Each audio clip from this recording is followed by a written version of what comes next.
Hello students, today I will teach you second chapter bringing up curry.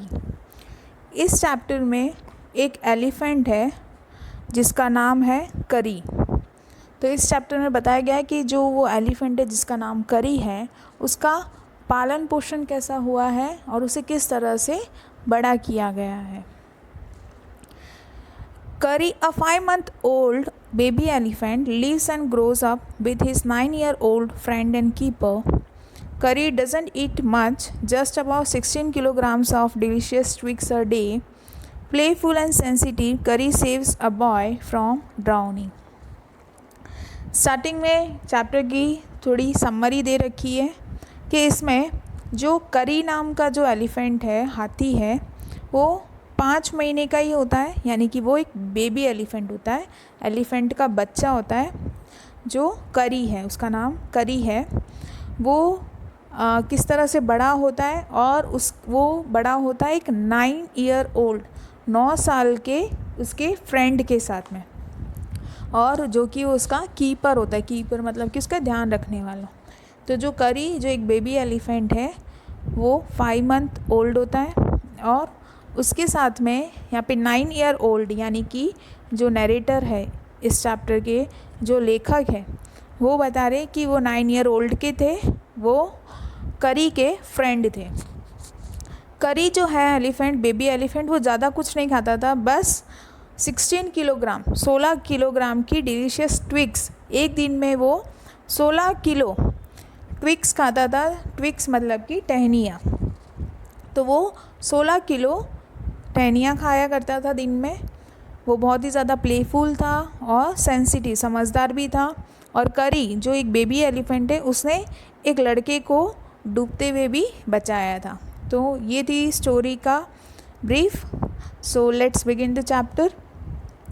करी the elephant was 5 months old when he was given to me to take care of। यहाँ पे narrator बता रहे कि जब narrator के पास में करी आया था, करी यानी कि एलिफेंट, जो बेबी एलिफेंट है उसका नाम करी है, तो वो जब 5 महीने का था तब उसे नरेटर को दिया गया था देखभाल करने के लिए। I was 9 years old and I couldn't reach his back if I stood on tiptoe। Narrator कहते हैं कि मैं 9 साल का था और करी 5 महीने का था, तो मैं उसके अगर टिप टो पे खड़ा होता था तो मैं उसके बैक, उसके पीठ तक पहुंच पाता था। He seemed to remain that high for nearly 2 years। 2 साल तक उसकी जो हाइट थी वो मुझसे थोड़ी ज़्यादा थी। We grew together, that is probably why I never found out just how tall he was। Narrator कह रहा है कि मैं और जो करी है बेबी एलिफेंट, हम साथ में ही दोनों बड़े हुए, इसलिए शायद मुझे पता नहीं चला कि वो कितना लंबा है। He lived in a pavilion under a thatched roof which rested on thick tree stumps so that it could not fall in when Curry bumped against the poles as he moved out। तो जो करी है वो इस तरह से pavilion में वो रहता था, जहाँ पे पैविलियन का मतलब होता है मंडप, जहाँ पे थैच रूफ थी, मतलब कि सूखी घास की छत थी, और उसके आजू बाजू स्टम्प्स थे, ट्री के जो थिक स्टम्प्स आते हैं वो थे, ताकि जब भी करी अंदर घूमे तो अगर वो टकराता है तो वो जो मंडप है वो गिर ना जाए। इस वजह से तो करी है वो एक पैविलियन में रहता था, जिसकी जो रूफ़ है, छत है, वो सूखी घास से बनी हुई थी। आजू बाजू स्टम्प्स लगे हुए थे, ट्रीज़ के जो स्टेम्स आते वो लगे हुए थे। वो काफ़ी ज़्यादा स्टम्प्स जो थे वो काफ़ी ज़्यादा थिक थे, चौड़े थे, जिसकी वजह से अगर वो बेबी एलिफेंट उससे टकराता है तो वो मंडप गिर ना जाए। और ये जो नरेटर है वो जो बेबी एलिफेंट है, जो हाथी का बच्चा है, उसके पीठ तक आते थे अगर वो अपने टिप टो की मतलब कि जो पैर का जो अंगूठा है उसके ऊपर अगर उसका सहारा लेके अगर वो खड़े होते हैं तो। So one of the first things Curry did was to save the life of a boy। Curry did not eat much, but he nevertheless needed 40 pounds of twigs a day to chew and play with। पहली चीज़ कि करी है, करी यानी कि जो baby elephant है उसने एक लड़के की जान बचाई थी।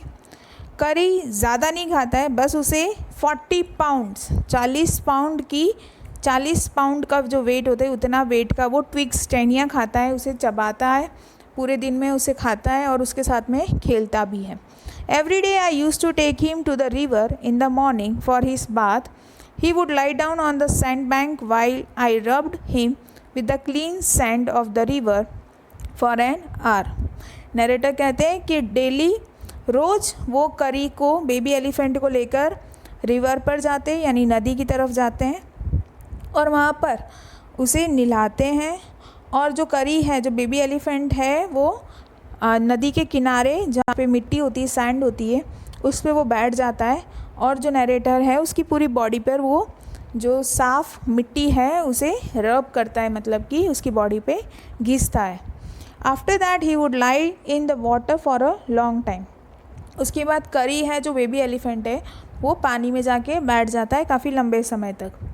On coming out his skin would be shining like ebony and he would squeal. Squeal का मतलब होता है चिल्लाना। With pleasure as I rubbed water down his back. जब जो करी है, बेबी एलिफेंट है, तो पहले तो नरेटर उसके ऊपर साफ़ मिट्टी उस पर घिस देते हैं, फिर वो वहाँ पे जाके पानी, नदी के किनारे जो पानी होता है वहाँ पे जाके बैठ जाता है। जब वो उस पानी से बाहर आता है तो उसकी जो स्किन है वो बहुत ज़्यादा चमकरी होती है और वो बहुत ज़्यादा खुश होता है और वो ज़ोर ज़ोर से खुशी के मारे चिल्लाता है, आवाज़ करता है। As I rubbed water down his back. और जब नरेटर उसे वापस से पानी से साफ़ करते तो उसकी स्किन बहुत ज़्यादा चमकरी होती है। Then I would take him by the ear because that is the easiest way to lead an elephant and leave him on the edge of the jungle while I went into the forest to get some luscious twigs for his dinner. Luscious मतलब tasty and sweet smelling. अब narrator कहते हैं कि जब हम वापस से return जा रहे होते हैं तो वो नरेटर उसके ईयर, कान के थ्रू उसे डायरेक्शन देते हैं। तो वो बहुत ही इजी डायरेक्शन होता है किसी भी एलिफेंट को लीड करने में, आगे जाने के लिए, कहने के लिए कि अब तुम आगे बढ़ो। तो अगर हमें एलिफेंट को ये सिग्नल देना है तो हम उसके जो ईयर है, कान के थ्रू हम उसे डायरेक्शन दे सकते हैं। फिर नरेटर उसे जंगल के एज, मतलब जंगल के जो स्टार्टिंग होता है वहाँ पर उसे छोड़ देते हैं ताकि नरेटर अंदर फॉरेस्ट में जाके उसके लिए बहुत ही अच्छी अच्छी टहनियाँ तोड़ सके खाने के लिए, रात के खाने के लिए। One has to have a very sharp hatchet to cut down these twigs. It takes half an hour to sharpen the hatchet because if a twig is multilated, an elephant will not touch it. Narrator यहाँ पे जो लेखक है वो कह रहे हैं कि जो उनकी जो हैचेट मतलब कि स्मॉल एक्स यानी छोटी कुल्हाड़ी, जो कुल्हाड़ी होती है वो काफ़ी ज़्यादा शार्प होनी चाहिए। वो कुल्हाड़ी इतनी ज़्यादा तीखी होनी चाहिए कि वो टहनियों को तोड़ सके और उस कुल्हाड़ी को शार्प करने में, उस कुल्हाड़ी को तीखा करने में, उसकी जो कोनी है उसको तीखा करने में कम से कम आधा घंटा लगता है, हाफ एन आवर लगता है। क्योंकि अगर कोई भी ट्विग्स, कोई भी टहनियाँ मल्टीलेटेड का मतलब टॉर्न, ऑकवर्डली और डिसफिगर, कोई भी टहनियाँ अगर वो टूटी हुई है या फिर उसका जो फिगर है वो अच्छा नहीं है तो वो जो टहनियाँ है वो एलिफेंट नहीं छूते हैं। तो एलिफेंट को जो टहनियाँ जो वो खाते हैं वो बहुत ही अच्छी होनी चाहिए, टूटी फूटी नहीं होनी चाहिए, तो ही वो टहनियों को टच करेंगे। It was not an easy job to get twigs and saplings for curry. I had to climb all kind of trees to get the most delicate and tender twigs. As he was very fond of the young branches of the banyan tree, which grows like a cathedral of leaves and branches, I was gathering some one spring day in March.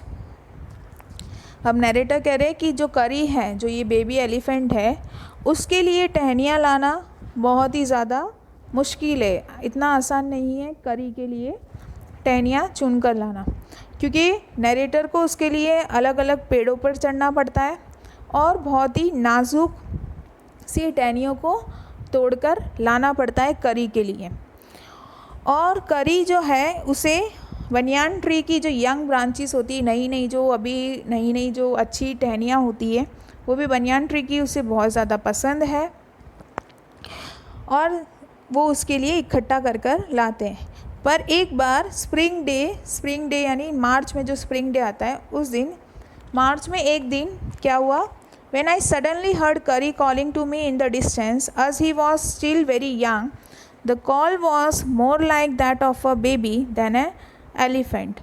I thought somebody was hurting him, so I came down from my tree and ran very fast to the edge of the forest where I had left him, but he was not there.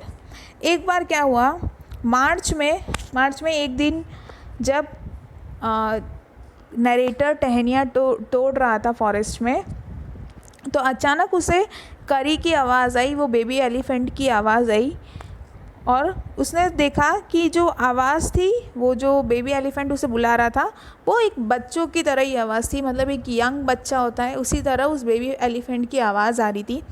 जो बड़ा elephant होता है, grown up हो जाता है, उसकी आवाज़ होती है वो काफ़ी ज़्यादा लाउड होती है, पर जब करी की आवाज़ उसे नरेटर को सुनाई दी तो वो बहुत ही ज़्यादा बच्चों वाली आवाज़ थी और नरेटर को ऐसा लगा कि करी को कोई हर्ट कर रहा है, यानी कि नुकसान पहुंचा रहा है उस बेबी एलिफेंट को।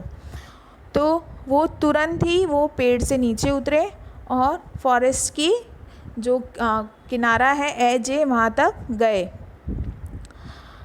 जहाँ पर उन्होंने करी को छोड़ा था, पर करी वहाँ पर नहीं था, वो बेबी एलिफेंट वहाँ पर नहीं था। तो जब करी ने नरेटर को आवाज़ दी और नरेटर नीचे उतरकर वो तुरंत बाहर गए, फॉरेस्ट के जंगल के एज की तरफ गए। वहाँ पे उन्होंने देखा कि करी तो जो बेबी एलिफेंट है वो तो वहाँ पर है ही नहीं। तो नरेटर को लगा कि शायद कोई उसे नुकसान पहुँचा रहा है। I looked all over but I could not find him. Narrator ने हर जगह उसे देखा पर करी कहीं पर भी दिखाई नहीं दे रहा था। I went near the edge of the water and I saw a black something struggling above its surface. Then it rose higher and it was the trunk of my elephant. अब जो नरेटर है वो पानी के किनारे की तरफ गए और उन्होंने देखा कि एक कोई काली चीज़ है जो पानी की सरफेस के ऊपर आने के लिए काफ़ी ज़्यादा स्ट्रगल कर रही है, काफ़ी ज़्यादा परेशान हो रही है। फिर उन्होंने जैसे ही वो काली जो चीज़ उन्होंने देखी थी, वो थोड़ी सी काली जो चीज़ है वो पानी के ऊपर की तरफ आने लगी। तब नरेटर को लगा कि अच्छा ये तो उनका बेबी एलिफेंट है, ये उसके बेबी एलिफेंट की ट्रंक है, ट्रंक मतलब सूंड है। I thought he was drowning. I was helpless because I could not jump into the water and save the 400 pounds of him since he was much higher than I.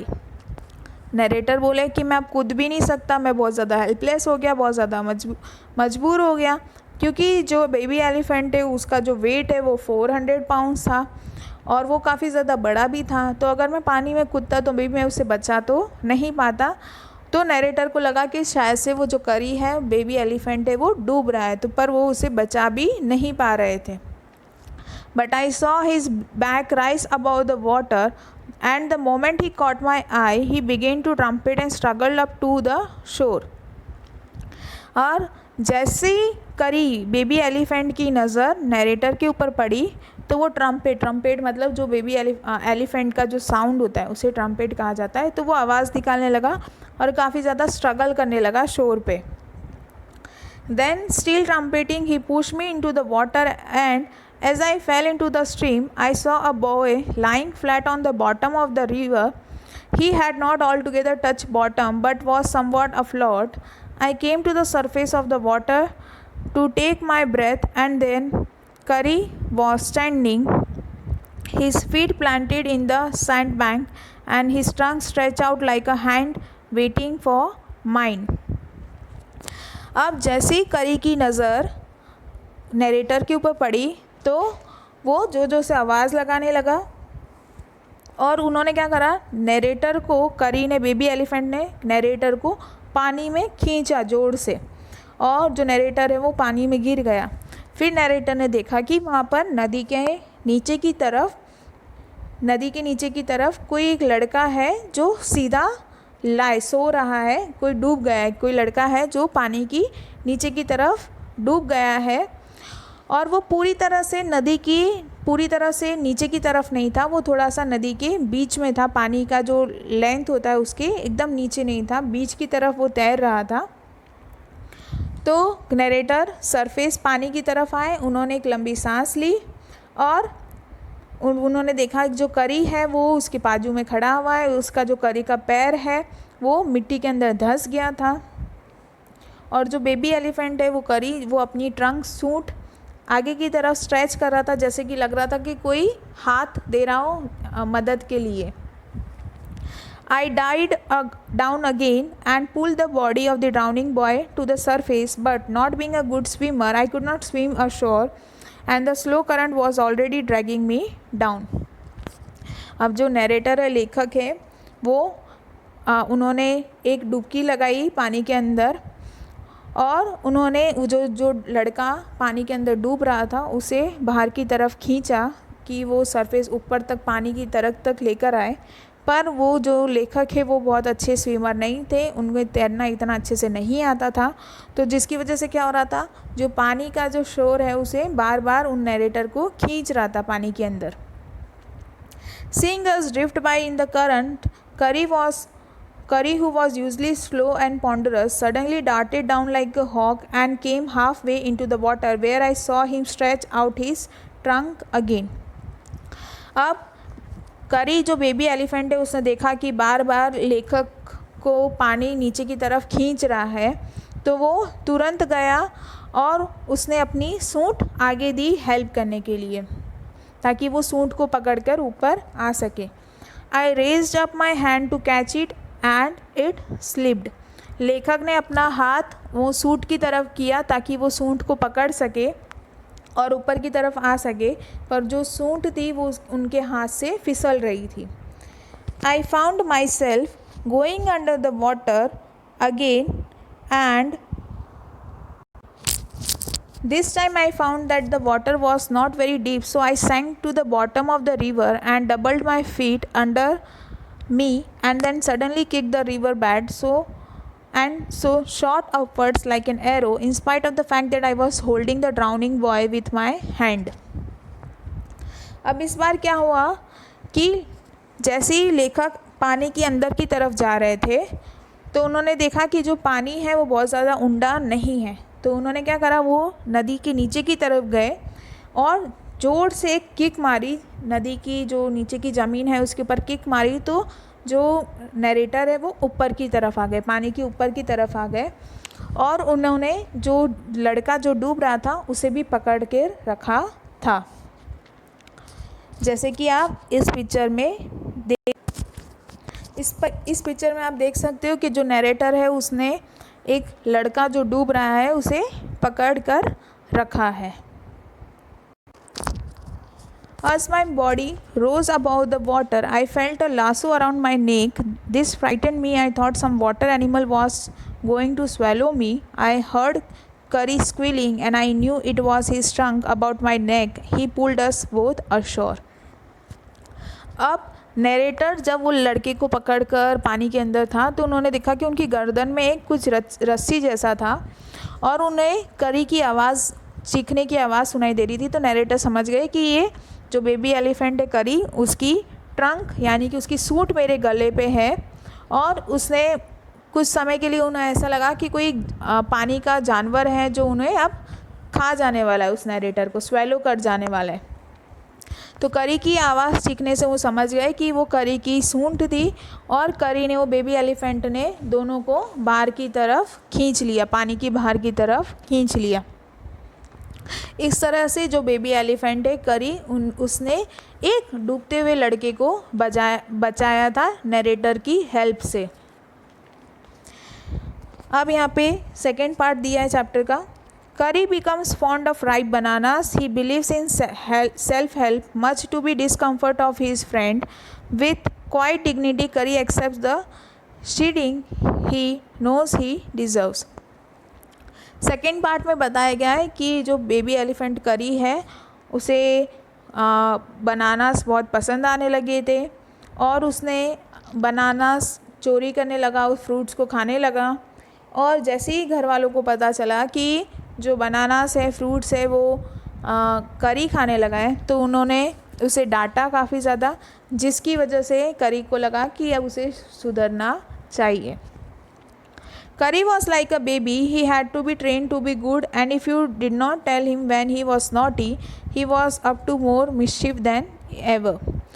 करी जो है वो baby elephant है, उसे train करना पड़ता है, उसे सिखाना पड़ता है कि अगर वो शरारत कर रहा है तो उसे डांटना भी पड़ता है। अगर कोई एलिफेंट का बच्चा अगर वो शरारत कर रहा है और तुम उसे नहीं डांटोगे तो वो बहुत ही ज़्यादा आगे जाकर शरारती बन जाएगा। For instance, one day somebody gave him some bananas to eat. Very soon he developed a great love for ripe bananas. We used to keep large plates of fruits on a table near a window in the dining room. अब क्या हुआ कि एक दिन किसी ने करी को, जो बेबी एलिफेंट है, उसे बनाना खिलाया, तो उसे बनाना बहुत धीरे धीरे बहुत अच्छे लगने लगे, केले बहुत अच्छे लगने लगे करी को। और जो नरेटर है, लेखक है, उसके घर पे डाइनिंग रूम की जो विंडो है वहाँ पर एक टेबल हुआ करता है, उस पर फ्रूट, बहुत ही बड़ी प्लेट है जिसमें फ्रूट्स रखे जाते हैं उनके घर पर। One day all the bananas on that table disappeared and my family blamed the servants for eating all the fruit in the house. एक दिन उस टेबल पर बहुत सारे बनानास रखे हुए थे, तो वो बनाना, जो केले हैं, वो अचानक गायब हो गए घर से, डाइनिंग रूम में से। और मेरी जो फैमिली वाले हैं, मतलब कि लेखक के जो फैमिली वाले हैं, उन्होंने सर्वेंट्स पे, मतलब कि वहाँ पर जो उनके घर पे काम करते नौकर पे, उन पर ब्लेम किया कि ये सारे बनानास उन नौकरों ने खा लिए हैं। A few days later the fruit disappeared again. This time the blame was put on me and I knew I had not done it. कुछ दिनों के बाद में फिर से जो फ्रूट्स थे वो गायब हो गए और इस बार ब्लेम, दोषित मुझे ठहराया गया कि मैंने उन फ्रूट्स को खा लिए हैं, पर मैंने तो ऐसा किया ही नहीं था। नरेटर कहते हैं कि मैंने तो फ्रूट्स लिए ही नहीं थे। It made me very angry with my parents and servants, for I was sure they had taken all the fruit.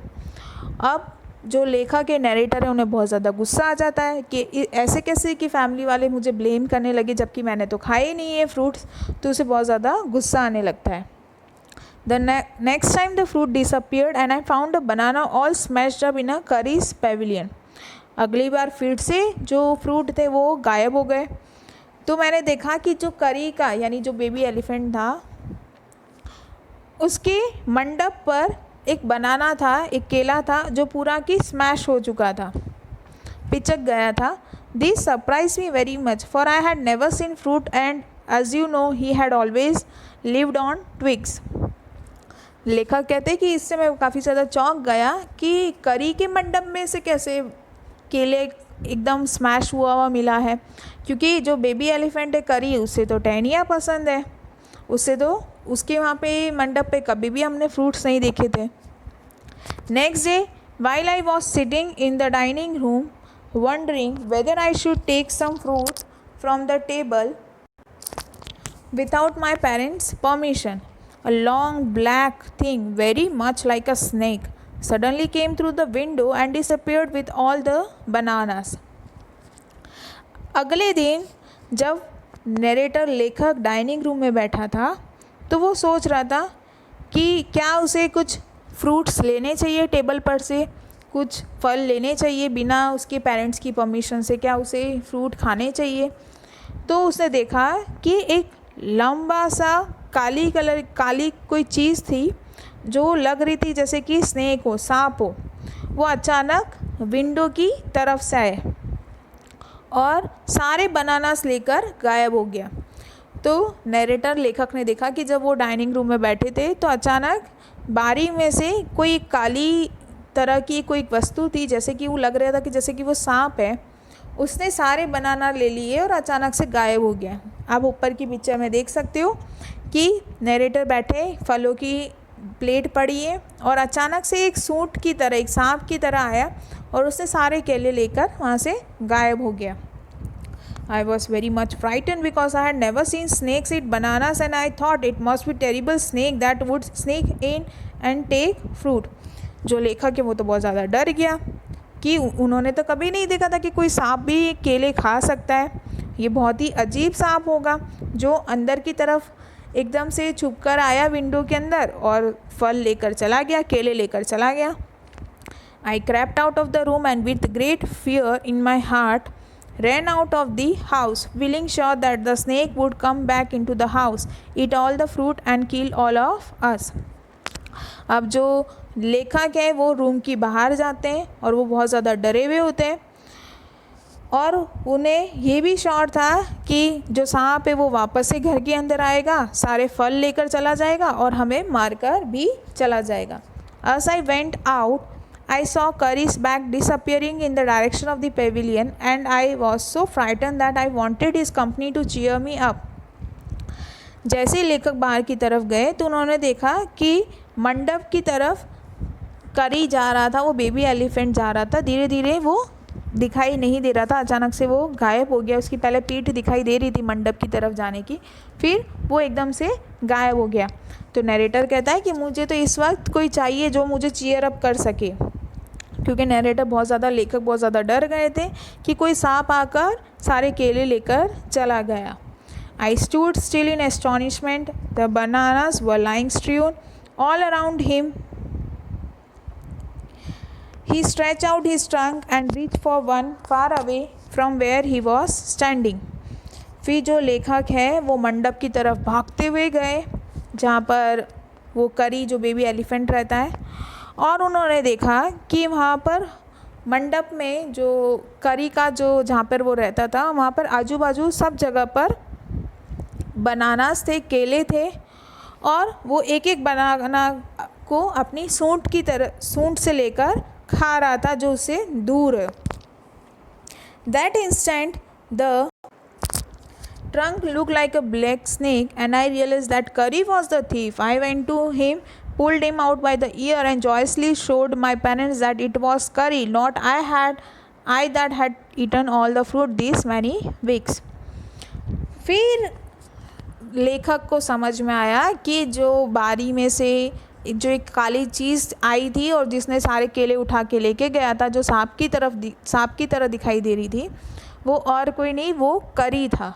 करी यानी कि जो बेबी एलिफेंट था, एलिफेंट का बच्चा, उसकी सूंड के थ्रू उसने केले ले लिए बारी में से। तो लेखक को पता चला अच्छा वो सांप नहीं, ये करी था जिसने केले चुराए थे। फिर करी के कान पकड़कर वो अपने पेरेंट्स के सामने ले गया नरेटर और कहा कि मैं चोर नहीं था, इतने हफ्ते से जो चीज़ें बनाना जो चुरा रहा था वो और कोई नहीं, ये करी है। Then I scolded him, for elephants understand words as well as children, and I said to him, next time I see you stealing fruit, you will be whipped. He knew that we were all angry with him, even the servants. His pride was so injured that he never stole another thing from the dining room. And then from then on, if anybody gave him any fruit, he always squealed as if to thank them. फिर narrator ने, लेखक ने elephant को, वो करी को बहुत ज़्यादा डांटा बच्चों की तरह और कहा कि अगर तूने अगली बार से चोरी की फ्रूट्स की, फलों की, तो मैं तुम्हें कोड़े से मारूंगा। और करी जो बेबी एलिफेंट है वो जानता था कि उससे सब नाराज़ हो गए क्योंकि उसने फ्रूट्स की चोरी की है। तो उसे ये भी पता था कि इवन जो सर्वेंट्स है, नौकर है, वो भी उससे नाराज़ हो गए हैं। तो उसका जो गर्व था वो एक तरह से उसे जो बेबी एलिफेंट है उसे चोट पहुंच गई थी कि सब मुझसे नाराज़ है। तो उसने सोचा कि आज के बाद वो कभी भी फलों की चोरी नहीं करेगा, फ्रूट्स की चोरी नहीं करेगा। पर कभी कोई उसे, जो बेबी एलिफेंट है, उसे अगर कभी वो कोई उसे फ्रूट्स देता था तो वो ज़ोर ज़ोर से चिल्लाता था जैसे कि वो थैंक यू कह रहा है, और वो बहुत ज़्यादा खुश हो जाता था। An elephant is willing to be punished for having done wrong, but if you punish him without any reason, he will remember it and pay you back in your own coin. जो narrator कह रहे हैं कि जो elephant होते हैं, हाथी होते हैं, अगर वो गलत कुछ करते हैं तो वो पनिशमेंट लेने के लिए भी रेडी होते हैं कि हाँ उन्हें पनिशमेंट दी जाए। पर किसी एलिफेंट को तुमने पनिशमेंट दी है और उसका कोई फॉल्ट ही नहीं है, उसे तुम बिना फालतू उसे पनिशमेंट दे रहे हो अगर किसी एलिफेंट को, तो वो तुम्हें वापस से पे बैक करेगा, मतलब कि वो वापस से तुम्हें भी पनिशमेंट देगा। तो एलिफेंट जो होते हैं उन्होंने गलती की होती है तो वो पनिशमेंट को एक्सेप्ट करते हैं, पर अगर उन्होंने गलती नहीं की है और फिर भी तुम उस एलिफेंट को पनिशमेंट दे रहे हो तो वो तुम्हें भी किसी ना किसी तरह से हर्ट करेगा, पनिश करेगा। Now this is the third part of the chapter. Curry is a fast learner. He masters all signals and sounds he is taught. There is one lesson though that an elephant takes 5 years to learn. Curry is no exception. जो करी है वो बहुत ही ज़्यादा fast learner है, वो बहुत जल्दी से चीज़ें सीखता है बेबी एलिफेंट, और उसे मास्टर कॉल भी वो सीख जाता है। और इस चैप्टर में बताया कि जो करी है वो मास्टर कॉल सीखता है, और कोई भी एलिफेंट है उसे मास्टर कॉल सीखने में कम से कम 5 साल तो लगते ही है। तो विल सी कि क्या है ये master call. An elephant must be taught when to sit down, when to walk, when to go fast and when to go slow. अब जो लेखक है वो बता रहा है कि जो एलिफेंट होते हैं, जो हाथी होते हैं, उन्हें सिखाना पड़ता है कि कैसे बैठना है, कैसे चलना है, कब तेज़ चलना है, कब धीरे चलना है, ये सब एलिफेंट को सिखाया जाता है और उन्हें सिखाना चाहिए। You teach him this things as you teach a child. तुम्हें एलिफेंट को इस तरह से सिखाना है जैसे कि तुम किसी बच्चों को सिखा रहे हो। इफ़ यू से दत्त and pull him by the ear he will gradually learn to sit down. अगर तुम किसी एलिफेंट को दत्त बोलते हो और उसे कान की तरफ से खींचते हो तो वो समझ जाएगा कि उसे बैठना है। इस तरह से वो सीखते हैं। सिमिलरली इफ़ यू से मली and pull his tongue forward he will gradually learn that it is a signal to walk. और अगर तुम किसी एलिफेंट को मली कहते हो और उसकी सूंड आगे की तरफ खींचते हो तो वो धीरे धीरे सीखता है कि उसे अब आगे चलना है। तो अगर तुम दत्त बोलते हो और उसे कान की तरफ से खींचते हो तो वो सीखता है कि उसे किस तरह से बैठना है, अब उसे बैठना होगा।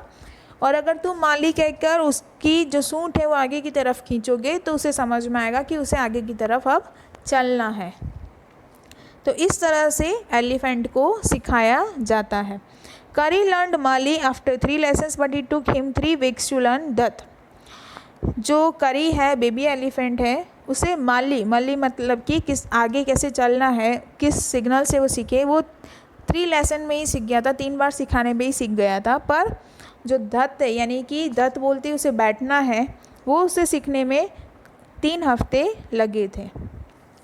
He was no good at sitting down, and do you know why an elephant should be taught to sit down? Because he grows taller and taller than you who take care of him, so that when he is 2 or 3 years old, you can only reach his back with a ladder. अब क्या तुम जानते हो कि हमें किसी elephant को बैठने के लिए क्यों सिखाया जाता है? किसी हाथी को क्यों बोला जाता है कि तू बैठ जा? ऐसा क्यों सिखाया जाता है? क्योंकि जो हाथी होता है वो धीरे धीरे बहुत ही ज़्यादा बड़ा होता जाता है। जब वो 2 या 3 साल का होता है तो तुम उसकी पीठ तक सीढ़ी लगाकर चढ़ सकते हो। It is therefore better to teach him to sit down by saying that, so that you can climb upon his back, for who would want to carry a ladder around all the time. इसलिए हाथी को दत्त बोलकर सिखाया जाता है कि उसे बैठना है, ताकि जैसे ही वो बैठ जाए तो तुम उसकी पीठ पर चढ़ सको, क्योंकि हर जगह लैडर यानी सीढ़ियों को लेकर आप नहीं घूम सकते हो। इसलिए हाथी को बैठना सिखाया जाता है, क्योंकि जब वो बहुत बड़ा हो जाता है तो उस पर हम चढ़ नहीं पाते सीढ़ियों की हेल्प के बिना। तो जैसे उसे दत्त बोला जाएगा वो नीचे बैठ जाएगा और हम उसके ऊपर आसानी से चढ़ सकते हैं। The most difficult thing to teach an elephant is the master call. He generally takes 5 years to learn it properly. The master call is a strange hissing, howling sound as if a snake and tiger were fighting each other, and you have to make that kind of noise in his ear. अब जो elephant होते हैं, जो हाथी हैं, उन्हें master call सिखाया जाता है। मास्टर कॉल सीखने में उसे 5 साल लगते हैं।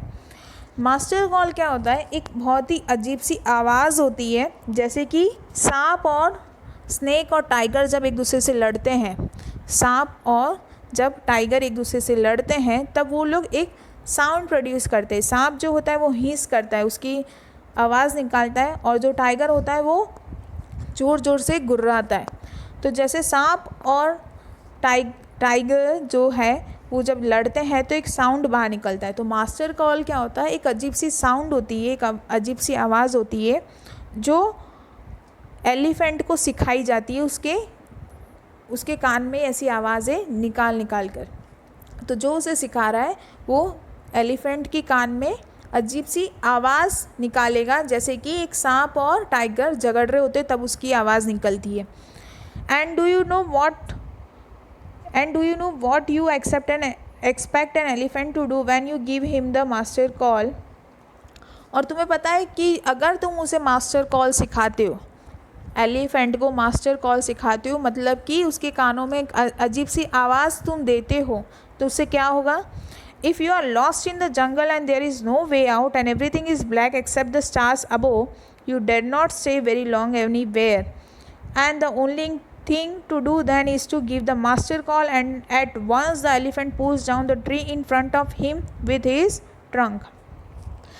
कितनी बार अगर तुम जंगल में गुम हो जाते हो, फॉरेस्ट के अंदर तुम कहीं खो जाते हो, तो और तुम्हारे वहाँ पे पूरा सब कुछ ब्लैक होता है, रात होती है और जंगल में तुम गुम हो जाते हो और सिर्फ तुम्हें स्टार्स दिखाई देते हैं और तुम वहाँ पर ज़्यादा समय तक जंगल में रुक भी नहीं सकते हो, तो तुम्हें क्या करना है? जो एलिफेंट है, जो हाथी है, उसे मास्टर कॉल देना है, मतलब कि उसके कान में वो अजीब सी आवाज़ करनी है। तो वो क्या करेगा? जो भी उसके आगे पेड़ होगा उसे जोर से निकाल कर उसे गिरा देगा, उस पेड़ को अपनी सूंड की हेल्प से। वो अपना ट्रंक पेड़ के आजू बाजू घुमाकर उस पेड़ को ज़मीन से निकाल कर उसे फेंक देता है।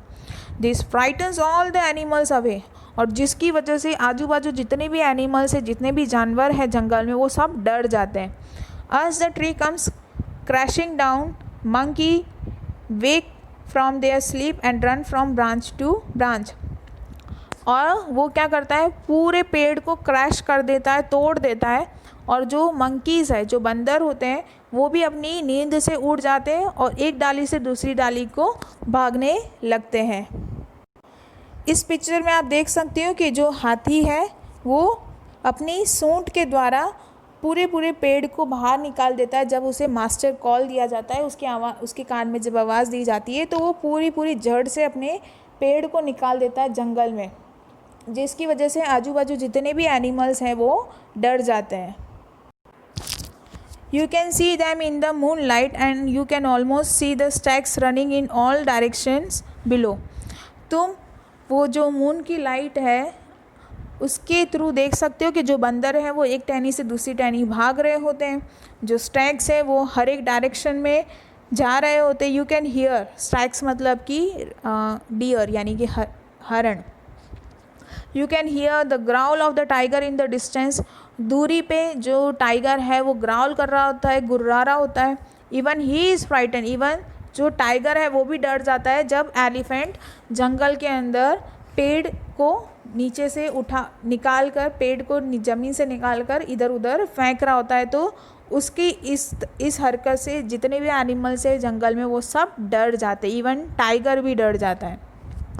Then the elephant pulls down the next tree and the next and the next.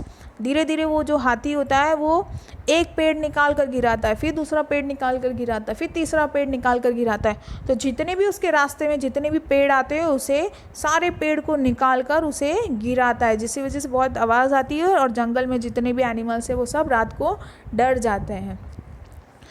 Soon you will find that he has made a road right through the jungle straight to your house. जब तक उसे ही पता नहीं चल जाता है कि उसने एक रास्ता बना लिया है जो रास्ता उसे सीधा घर की तरफ ले जाएगा, तब तक वो पेड़ को निकालता है और गिराता है, एक सिर्फ मास्टर कॉल से।